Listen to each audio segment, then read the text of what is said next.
नमस्कार, खबरों के बुलेटिन च स्वागत। मैं हाँ कुसुम सोनिया। पहला एक नज़र चोणवीਆਂ खबरों ते। प्रधानमंत्री नरेंद्र मोदी ने विज्ञान दिवस मौके अज साइंस नूं लैब तो जमीनी पद्धर तक लियाउण दा सद्दा दिता। मन की बात राहीं संबोधन करदिआं प्रधानमंत्री ने कहा कि आत्मनिर्भर दा मंत्र पिंड पिंड तक पहुंच रहा है।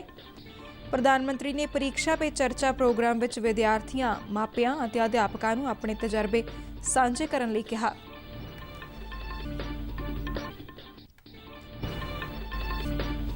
केंद्र सरकार ने कोविड टीकाकरण विच तेजी लियाउण लई दिशा निर्देश जारी किए। साइंस दिवस मौके Pushpa Gujral science city, IISER Mohali और Punjab state council for science and technology वालों सांझे तौर पर वर्चुअल समागम करवाया गया। 1971 की भारत पाक जंग विच शानदार जित नूं समर्पित स्वर्णिम विजय मशाल अज अमृतसर के खासा मिलिट्री स्टेशन तो राणियां लिजाई गई।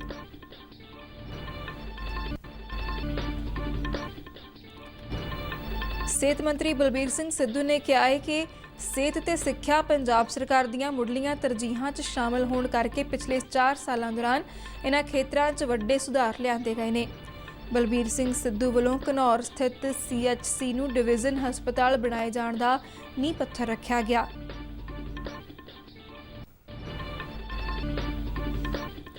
ਅਤੇ 9ਵੀਂ ਪਾਤਸ਼ਾਹੀ श्री गुरु तेग बहादुर जी के 400 साला प्रकाश पुरब ਨੂੰ समर्पित श्रोमणी कमेटी ਵੱਲੋਂ ਅੱਜ ਅੰਮ੍ਰਿਤਸਰ 'ਚ अलौकिक नगर कीर्तन सजाया गया। ਤੇ ਹੁਣ ਖਬਰਾਂ ਦਾ ਵਿਸਥਾਰ। प्रधानमंत्री नरेंद्र मोदी ने कहा कि आत्मनिर्भर भारत अभियान विच विज्ञान का महत्वपूर्ण योगदान है। आकाशवाणी के मन की बात प्रोग्राम राਹੀਂ कौमी विज्ञान दिवस का जिक्र करदिआं प्रधानमंत्री ने साइंस नूं लैब तो लैंड तक लियाउण का सद्दा दिता। उन्होंने कहा कि विज्ञान नूं लैबां दे दायरे विचों बाहर लिया के विस्तार देण दी लोड़ है। प्रधानमंत्री ने कहा कि वो नौजवानों नूं भारत के विज्ञानक इतिहास तो जाणू करवाउण दे इच्छुक ने। मैं जरूर चाहूंगा कि हमारे युवा भारत के वैज्ञानिक इतिहास को, हमारे वैज्ञानिकों को जाने, समझे और खूब पढ़ें। साथियों, जब हम साइंस की बात करते हैं तो कई बार इसे लोग फिजिक्स, केमिस्ट्री या फिर लैब्स तक ही सीमित कर देते हैं, लेकिन साइंस का विस्तार तो इससे कहीं ज्यादा है।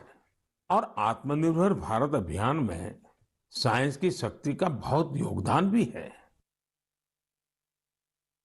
प्रधानमंत्री ने कहा कि जदों देश का हरेक नागरिक अपने जीवन में विज्ञान का विस्तार करेगा तो प्रगति के रस्ते खुलणगे ते देश आत्मनिर्भर बनेगा। उन्हें खेती तो पैदा होने वाले फोकट पदार्थों का जिक्र करदिआं कहा कि ये पदार्थ पूंजी निर्माण करने की समर्था रखते हैं। इस संबंधी प्रधानमंत्री ने एक उदाहरण का जिक्र करदिआं दस्सिया कि किवें कुछ किसानां वालों खेती तो पैदा होने वाले वाधु पदार्थों नूं आमदन का जरिया बनाया गया है। फसल के वेस्ट को दूसरी फसल में खाद के तौर पर इस्तेमाल कर लेते हैं, है ना कमाल की बात। इसी तरह गुजरात के पाटन जिले में कामराज भाई चौधरी ने घर में ही सहजन के अच्छे बीज विकसित किए हैं। सहजन को कुछ लोग सरगवा बोलते हैं, इसे मोरिंगा या ड्रमस्टिक भी कहा जाता है। अच्छे बीजों की मदद से जो सहजन पैदा होता है उसकी क्वालिटी भी अच्छी होती है। अपनी उपज को वो अब तमिलनाडु और पश्चिम बंगाल भेजकर अपनी आय भी बढ़ा रहे हैं। प्रधानमंत्री नरेंद्र मोदी ने कहा कि आत्मनिर्भरता की पहली शर्त अपने देश के लोगों वालों बनाईਆਂ गईਆਂ वस्तुओं ते माण करना है। उन्होंने कहा जदों हरेक नागरिक माण महसूस करता है तो नाल जुड़ता है तो आत्मनिर्भर भारत केवल एक आर्थिक मुहिम ना रह के कौमी भावना बन जाती है। प्रधानमंत्री ने कहा कि जदों असीं देश विच बने टैंकां, रेल दे डब्बिਆਂ तो लैके देश विच तैयार वैक्सीन नूं वेखदे हां तां माण नाल साडा सिर उच्चा हो जाता है। उन्होंने कहा कि आत्मनिर्भर भारत का मंत्र पिंड पिंड पुज रहा है। अपने संबोधन विच प्रधानमंत्री ने आत्मनिर्भर भारत विच योगदान देण वालियां कई उदाहरणां दा भी जिक्र किया। प्रधानमंत्री नरेंद्र मोदी ने अपने संबोधन विच परीक्षा पे चर्चा प्रोग्राम का जिक्र करदिआं विद्यार्थियों, मापियां अते अध्यापकों नूं अपने तजर्बे साझे करन लई कहा। उन्होंने कहा कि अगले महीने होने वाली परीक्षा पे चर्चा इस चर्चा लई माईगोव अते नरेंद्र मोदी ऐप ते तजर्बे साझे किए जा सकते हैं। उन्होंने इस प्रोग्राम में नौजवानों के नाल अध्यापकों ते मापियां नूं भी सद्दा दिता। उन्होंने दस्सिया कि हुण तक तकरीबन 1 लाख तो वध विद्यार्थी ਤਕਰੀਬਨ 40,000 ਮਾਪੇ ਅਤੇ 10,000 ਅਧਿਆਪਕ ਹਿੱਸਾ ਲੈ ਚੁੱਕੇ ਨੇ। ਉਹਨਾਂ ਕਿਹਾ ਕਿ ਕਰੋਨਾ ਦੇ ਸਮੇਂ ਵਿੱਚ ਉਹਨਾਂ ਕੁਝ ਸਮਾਂ ਕੱਢ ਕੇ ਐਗਜ਼ਾਮ ਵਾਰੀਅਰਸ ਪੁਸਤਕ ਵਿੱਚ ਕੁਝ ਨਵੇਂ ਮੰਤਰ ਜੋੜੇ ਨੇ ਤੇ ਨਾਲ ਹੀ ਮਾਪਿਆਂ ਲਈ ਵੀ ਕੁਝ ਪਹਿਲੂਆਂ ਨੂੰ ਸ਼ਾਮਲ ਕੀਤਾ ਗਿਆ ਹੈ। मार्च में होने वाली परीक्षा पे चर्चा से पहले मेरी आप सभी एग्जाम वॉरियर से, पेरेंट्स से और टीचर से रिक्वेस्ट है कि अपने अनुभव, अपने टिप्स जरूर शेयर करें। आप माई गॉव पर शेयर कर सकते हैं, नरेंद्र मोदी ऐप पर शेयर कर सकते हैं। इस बार की परीक्षा पे चर्चा में युवाओं के साथ साथ पेरेंट्स और टीचर्स भी आमंत्रित है। ਪ੍ਰਧਾਨ ਮੰਤਰੀ ਨੇ ਜਲ ਸੰਭਾਲ ਦਾ ਜ਼ਿਕਰ ਕਰਦਿਆਂ ਦੇਸ਼ ਦੇ ਵੱਖ-ਵੱਖ ਹਿੱਸਿਆਂ ਵਿੱਚ ਲੋਕਾਂ ਵੱਲੋਂ ਇਸ ਖੇਤਰ ਵਿੱਚ ਕੀਤੇ ਜਾ ਰਹੇ ਕੰਮਾਂ ਬਾਰੇ ਜਾਣਕਾਰੀ ਦਿੱਤੀ। ਉਹਨਾਂ ਦੱਸਿਆ ਕਿ ਕਿਵੇਂ ਸੰਕਟ ਦੀ ਸਥਿਤੀ ਵਿੱਚ ਲੋਕਾਂ ਨੇ ਹਜ਼ਾਰਾਂ ਰੁੱਖ ਲਗਾ ਕੇ ਆਪਣੇ ਪਾਣੀ ਦੇ ਸਰੋਤਾਂ ਨੂੰ ਮੁੜ ਜਿਉਂਦਾ ਕੀਤਾ ਹੈ। ਪ੍ਰਧਾਨ ਮੰਤਰੀ ਨੇ ਕਿਹਾ ਕਿ ਪਾਣੀ ਨੂੰ ਲੈ ਕੇ ਸਾਨੂੰ ਆਪਣੀ ਸਮੂਹਿਕ ਜ਼ਿੰਮੇਵਾਰੀ ਨੂੰ ਸਮਝਣਾ ਹੋਵੇਗਾ। ਉਹਨਾਂ ਕਿਹਾ ਕਿ ਇਸ ਸੋਚ ਦੇ ਨਾਲ ਹੀ ਕੁਝ ਦਿਨ ਬਾਅਦ ਜਲ ਸ਼ਕਤੀ ਮੰਤਰਾਲਾ ਵੱਲੋਂ ਕੈਚ ਦ ਰੇਨ ਅਭਿਆਨ ਸ਼ੁਰੂ ਕੀਤਾ ਜਾ ਰਿਹਾ ਹੈ, ਜਿਸ ਤਹਿਤ ਪਿੰਡਾਂ ਵਿੱਚ ਛੱਪੜਾਂ ਆਦਿ ਦੀ ਸਫਾਈ ਕਰਕੇ ਆਉਣ ਵਾਲੇ ਵਰਖਾ ਦੇ ਮੌਸਮ ਤੋਂ ਪਹਿਲਾਂ ਜਲ ਸੰਭਾਲ ਲਈ ਸਰੋਤਾਂ ਨੂੰ ਤਿਆਰ ਕੀਤਾ ਜਾਵੇਗਾ। ਗੁਰੂ ਰਵਿਦਾਸ ਜੀ ਦਾ ਜ਼ਿਕਰ ਕਰਦਿਆਂ ਪ੍ਰਧਾਨ ਮੰਤਰੀ ਮੋਦੀ ਨੇ ਕਿਹਾ ਕਿ ਸਾਡੇ ਨੌਜਵਾਨਾਂ ਨੂੰ ਉਹਨਾਂ ਤੋਂ ਬੰਧਨ ਮੁਕਤ ਹੋਣ ਦੀ ਸਿੱਖਿਆ ਲੈਣੀ ਚਾਹੀਦੀ ਹੈ। ਪ੍ਰਧਾਨ ਮੰਤਰੀ ਨੇ ਕਿਹਾ ਕਿ ਉਹ ਸ਼੍ਰੀ ਗੁਰੂ ਰਵਿਦਾਸ ਜੀ ਦੀ ਜਨਮ ਭੂਮੀ ਵਾਰਾਣਸੀ ਨਾਲ ਜੁੜੇ ਹੋਏ ਨੇ, ਜਿੱਥੇ ਉਹਨਾਂ ਨੇ ਗੁਰੂ ਰਵਿਦਾਸ ਜੀ ਦੇ ਜੀਵਨ ਦੇ ਅਧਿਆਤਮਕ ਸਿਖਰ ਅਤੇ ਊਰਜਾ ਨੂੰ ਮਹਿਸੂਸ ਕੀਤਾ। ਉਹਨਾਂ ਕਿਹਾ ਕਿ ਗੁਰੂ ਰਵਿਦਾਸ ਜੀ ਦੀਆਂ ਸਿੱਖਿਆਵਾਂ ਮੁਤਾਬਿਕ ਸਾਨੂੰ ਆਪਣਾ ਜੀਵਨ ਖੁਦ ਤੈਅ ਕਰਨਾ ਚਾਹੀਦਾ ਹੈ ਅਤੇ ਨਾਲ ਹੀ ਆਪਣੇ ਟੀਚੇ ਵੀ ਖੁਦ ਨਿਰਧਾਰਤ ਕਰਨੇ ਚਾਹੀਦੇ ਨੇ। ਉਹਨਾਂ ਕਿਹਾ ਕਿ ਜੇਕਰ ਤੁਹਾਡਾ ਵਿਵੇਕ ਅਤੇ ਆਤਮ ਵਿਸ਼ਵਾਸ ਮਜ਼ਬੂਤ ਹੈ ਤਾਂ ਦੁਨੀਆ ਵਿੱਚ ਕਿਸੇ ਵੀ ਚੀਜ਼ ਤੋਂ ਡਰਨ ਦੀ ਲੋੜ ਨਹੀਂ। ਉਹਨਾਂ ਕਿਹਾ ਕਿ ਸ਼੍ਰੀ ਗੁਰੂ ਰਵਿਦਾਸ ਜੀ ਨੇ ਆਪਣੇ ਪੈਰਾਂ ਸਿਰ ਖੜੇ ਹੋਣ ਦਾ ਇੱਕ ਹੋਰ ਮਹੱਤਵਪੂਰਨ ਸੁਨੇਹਾ भी देता है। माघ पूर्णिमा के दिन ही संत रविदास जी की जयंती होती है। आज भी संत रविदास जी के शब्द, उनका ज्ञान हमारा पथ प्रदर्शन करता है। उन्होंने कहा था, एक ही माटी के सब भांडे, सबका एको सृजनहार। रविदास व्यापी एक ही घट भीतर, सबको एक ही घड़े कुम्हार। हम सभी एक ही मिट्टी के बर्तन हैं, हम सभी को एक ने ही गढ़ा है। संत रविदास जी ने समाज में व्याप्त विकृतियों पर हमेशा खुलकर अपनी बात कही। ਕੇਂਦਰ ਸਰਕਾਰ ਨੇ 1 ਮਾਰਚ ਤੋਂ ਕੋਵਿਡ ਟੀਕਾਕਰਨ ਵਿੱਚ ਤੇਜ਼ੀ ਲਿਆਉਣ ਲਈ ਦਿਸ਼ਾ ਨਿਰਦੇਸ਼ ਜਾਰੀ ਕੀਤੇ ਨੇ। ਭਲਕੇ ਤੋਂ ਸ਼ੁਰੂ ਹੋਣ ਵਾਲੇ ਟੀਕਾਕਰਨ ਅਭਿਆਨ ਦੇ ਦੂਜੇ ਗੇੜ ਤਹਿਤ ਦਿਸ਼ਾ ਨਿਰਦੇਸ਼ ਜਾਰੀ ਕਰਦਿਆਂ ਸਿਹਤ ਮੰਤਰਾਲਾ ਨੇ ਕਿਹਾ ਕਿ ਇਸ ਗੇੜ ਦੌਰਾਨ 60 ਸਾਲ ਤੋਂ ਵੱਧ ਉਮਰ ਦੇ ਨਾਗਰਿਕਾਂ ਅਤੇ 45 ਸਾਲ ਤੋਂ ਵੱਧ ਉਮਰ ਦੇ ਹੋਰਨਾਂ ਬਿਮਾਰੀਆਂ ਤੋਂ ਪੀੜਤ ਮਰੀਜ਼ਾਂ ਨੂੰ ਵੈਕਸੀਨ ਲਗਾਈ ਜਾਵੇਗੀ। ਪ੍ਰਾਈਵੇਟ ਹਸਪਤਾਲਾਂ ਵਿੱਚ ਕੋਵਿਡ-19 ਵੈਕਸੀਨ ਲਗਾਉਣ ਦੀ ਫੀਸ 250 ਰੁਪਏ ਪ੍ਰਤੀ ਵਿਅਕਤੀ ਤੈਅ ਕੀਤੀ ਗਈ ਹੈ। ਸੂਬਿਆਂ ਦੇ ਕੋਵਿਡ ਟੀਕਾਕਰਨ ਕੇਂਦਰ ਲਈ ਆਯੁਸ਼ਮਾਨ ਭਾਰਤ ਦੇ ਤਹਿਤ 10,000 ਹਸਪਤਾਲਾਂ ਅਤੇ CGHS ਦੇ ਤਹਿਤ 687 ਹਸਪਤਾਲਾਂ ਦੀ ਵਰਤੋਂ ਕੀਤੀ ਜਾਵੇਗੀ। 10,000 ਸਰਕਾਰੀ ਹਸਪਤਾਲਾਂ ਵਿੱਚ ਕੋਵਿਡ-19 ਵੈਕਸੀਨ ਮੁਫਤ ਲਗਾਈ ਜਾਵੇਗੀ, ਜਦਕਿ 20,000 ਨਿੱਜੀ ਹਸਪਤਾਲਾਂ ਵਿੱਚ ਲੱਗਣ ਵਾਲੀ ਵੈਕਸੀਨ ਲਈ ਲਾਭਪਾਤਰੀ ਵੱਲੋਂ ਭੁਗਤਾਨ ਕਰਨਾ ਹੋਵੇਗਾ। ਸਿਹਤ ਮੰਤਰਾਲਾ ਨੇ ਕਿਹਾ ਕਿ ਸੂਬਿਆਂ ਨੂੰ ਰਾਜ ਸਰਕਾਰ ਸਿਹਤ ਬੀਮਾ ਯੋਜਨਾ ਤਹਿਤ ਸਾਰੇ ਨਿੱਜੀ ਹਸਪਤਾਲਾਂ ਨੂੰ ਸ਼ਾਮਲ ਕਰਨ ਦੀ ਆਜ਼ਾਦੀ ਦਿੱਤੀ ਗਈ ਹੈ। ਸੂਬੇ ਜਨਤਕ ਖੇਤਰ ਦੀਆਂ ਸਿਹਤ ਸੁਵਿਧਾਵਾਂ ਅਤੇ ਸਾਰੇ ਸਰਕਾਰੀ ਹਸਪਤਾਲਾਂ ਦਾ ਟੀਕਾਕਰਨ ਕਰਨ ਲਈ ਇਸਤੇਮਾਲ ਕਰ ਸਕਦੇ ਨੇ।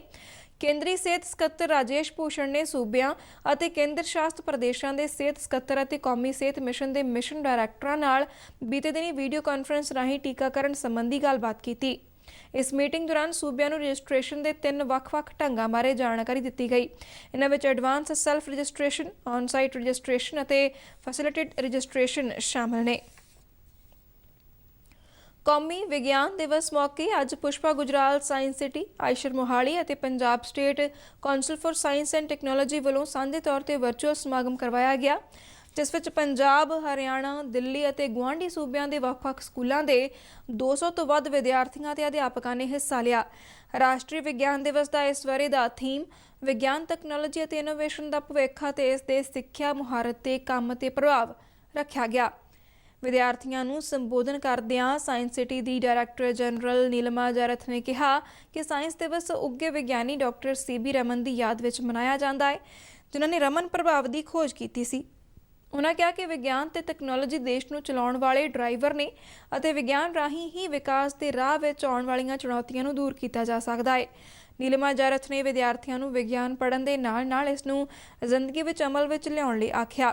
ਸਮਾਗਮ ਦੌਰਾਨ ਆਈਸ਼ਰ ਮੋਹਾਲੀ ਦੀ associate professor doctor Manjari Jain ਨੇ ਜੈਵ ਧੁਨੀ ਦੇ ਵਿਸ਼ੇ ਤੇ ਬੱਚਿਆਂ ਨੂੰ ਵਿਸ਼ੇਸ਼ ਜਾਣਕਾਰੀ ਦਿੱਤੀ। ਉਨ੍ਹਾਂ ਕਿਹਾ ਕਿ ਜੈਵ ਧੁਨੀ ਦਾ ਵਿਸ਼ਾ ਵਿਗਿਆਨ ਦੀ ਇੱਕ ਅਜਿਹੀ ਬ੍ਰਾਂਚ ਹੈ ਜਿਸ ਵਿੱਚ ਜਾਨਵਰਾਂ ਵਿੱਚ ਹੋ ਰਹੇ ਸੰਚਾਰ ਦਾ ਅਧਿਐਨ ਕੀਤਾ ਜਾਂਦਾ ਹੈ। ਇਸ ਤੋਂ ਇਲਾਵਾ ਜਾਨਵਰਾਂ, ਪੰਛੀਆਂ, ਚਮਗਿੱਦੜਾਂ ਅਤੇ ਕੀੜੇ ਮਕੌੜਿਆਂ ਆਦਿ ਦੇ ਵਾਤਾਵਰਣ ਦੇ ਵਿਵਹਾਰ ਦਾ ਅਧਿਐਨ ਵੀ ਵਿਗਿਆਨ ਦੇ ਇਸ ਖੇਤਰ ਵਿੱਚ ਸ਼ਾਮਲ ਹੈ। ਉਨ੍ਹਾਂ ਦੱਸਿਆ ਕਿ ਹਰ ਜਾਨਵਰ ਅਤੇ ਪੰਛੀ ਆਪਣੇ ਹਾਵ ਭਾਵ ਦਾ ਪ੍ਰਗਟਾਵਾ ਵੱਖ-ਵੱਖ ਤਰ੍ਹਾਂ ਦੀਆਂ ਆਵਾਜ਼ਾਂ ਤੇ ਕੰਬਾਹਟ ਰਾਹੀਂ ਕਰਦਾ ਹੈ। ਡਾਕਟਰ ਮੰਜਰੀ ਜੈਨ ਨੇ ਕਿਹਾ ਕਿ ਜੈਵ ਧੁਨੀ ਰਾਹੀਂ ਹੀ ਜੈਵਿਕ ਵਿਭਿੰਨਤਾ, ਵਾਤਾਵਰਣ ਸਮੇਤ ਕੁਦਰਤੀ ਆਫਤਾਂ, ਧੁਨੀ ਪ੍ਰਦੂਸ਼ਣ ਅਤੇ ਵਾਤਾਵਰਣ ਵਿੱਚ ਹੋ ਰਹੇ ਬਦਲਾਵਾਂ ਦਾ ਵੀ ਨਿਰੀਖਣ ਕੀਤਾ ਜਾ ਸਕਦਾ ਹੈ। ਸਾਇੰਸ ਸਿਟੀ ਦੇ ਡਾਇਰੈਕਟਰ ਡਾਕਟਰ ਰਾਜੇਸ਼ ਗਰੋਵਰ ਨੇ ਕਿਹਾ ਕਿ ਸਥਾਈ ਤੇ ਟਿਕਾਊ ਭਵਿੱਖ ਸਿਰਫ ਵਿਗਿਆਨ ਤੇ ਤਕਨਾਲੋਜੀ ਰਾਹੀਂ ਹਾਸਲ ਕੀਤਾ ਜਾ ਸਕਦਾ ਹੈ। ਉਨ੍ਹਾਂ ਗਿਆਨਵਾਨ ਸਮਾਜ ਦੀ ਸਿਰਜਣਾ ਲਈ ਵਿਦਿਆਰਥੀਆਂ ਨੂੰ ਵਿਗਿਆਨ ਤੇ ਤਕਨਾਲੋਜੀ ਦੇ ਵੱਖ-ਵੱਖ ਖੇਤਰਾਂ ਵਿੱਚ ਗਿਆਨ ਤੇ ਮੁਹਾਰਤ ਪੈਦਾ ਕਰਨ ਦੀ ਲੋੜ ਤੇ ਜ਼ੋਰ ਦਿੱਤਾ। 1971 ਦੀ ਭਾਰਤ-ਪਾਕ ਜੰਗ ਵਿੱਚ ਸ਼ਾਨਦਾਰ ਜਿੱਤ ਨੂੰ ਸਮਰਪਿਤ ਸਵਰਨਿਮ ਵਿਜੈ ਮਸ਼ਾਲ ਅੱਜ ਅੰਮ੍ਰਿਤਸਰ ਦੇ ਖਾਸਾ ਮਿਲਟਰੀ ਸਟੇਸ਼ਨ ਤੋਂ ਰਾਣੀਆਂ ਲਿਜਾਈ ਗਈ। ਇਸ ਮਸ਼ਾਲ ਨੂੰ ਡੋਗਰਾਈ ਬ੍ਰਿਗੇਡ ਦੇ ਕਮਾਂਡਰ ਨੇ ਲੋਧੀ ਗੁੱਜਰ ਸਥਿਤ ਰਾਣੀਆਂ ਜੰਗੀ ਯਾਦਗਾਰ ਤੇ ਪ੍ਰਾਪਤ ਕੀਤਾ। ਇਸ ਮੌਕੇ ਇਸ ਯਾਦਗਾਰ ਵਿਖੇ ਵਿਸ਼ਾਲ ਸਮਾਗਮ ਆਯੋਜਿਤ ਕੀਤਾ ਗਿਆ ਜਿਸ ਵਿੱਚ 1971 ਦੀ ਜੰਗ ਦੇ ਸੈਨਿਕ, ਵੀਰ ਨਾਰੀਆਂ, ਸਾਬਕਾ ਸੈਨਿਕਾਂ ਅਤੇ ਵਿਦਿਆਰਥੀਆਂ ਤੋਂ ਇਲਾਵਾ ਸਥਾਨਕ ਲੋਕਾਂ ਨੇ ਵੱਡੇ ਪੱਧਰ ਤੇ ਸ਼ਿਰਕਤ ਕੀਤੀ।